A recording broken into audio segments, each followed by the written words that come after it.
بلوچستان کابینہ نے صوبے میں صحت کارڈ پروگرام کے آغاز کی منظوری دے دی ہے۔ وزیر اعلیٰ بلوچستان میر عبدالقدوس بزنجو کی زیر صدارت صوبائی کابینہ کا اجلاس ہوا۔ سیکرٹری صحت نے صحت کارڈ پروگرام سے متعلق کابینہ کو تفصیلی بریفنگ دی۔ وزیر اعلیٰ بلوچستان میر عبدالقدوس بزنجو نے صوبائی وزراء اور سیکرٹریز کو ہدایت کی کہ وہ اجلاسوں کا انعقاد کم کریں اور اپنے اپنے علاقوں کا دورہ کر کے صحت کارڈ کے اجرا کے لیے عملی اقدامات کریں۔ کابینہ نے بلوچستان آثار قدیمہ کے رولز بنانے کی بھی منظوری دے دی۔ قوانین بنانے کا مقصد صوبے کی تہذیب و ثقافت اور آثار قدیمہ کے ریکارڈ کو محفوظ بنانا ہے۔ کابینہ نے مال بردار گاڑیوں کی کیریج کانٹریکٹ فیس میں اضافے کی منظوری بھی دی ہے۔ کابینہ نے Akra Kaur dam Jiwani town water distribution system کی اپ گریڈیشن کے منصوبے کی بھی منظوری دی۔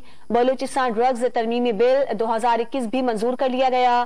کابینہ نے فیصلہ کیا کہ خالی آسامیوں پر میرٹ اور علاقائی کوٹے کے مطابق بھرتیوں کو یقینی بنایا جائے۔ تازہ ترین ویڈیوز کے لیے ہمارا YouTube چینل سبسکرائب کر کے بیل آئیکن پریس کریے تاکہ آپ کو ملے ہر اپڈیٹ سب سے پہلے۔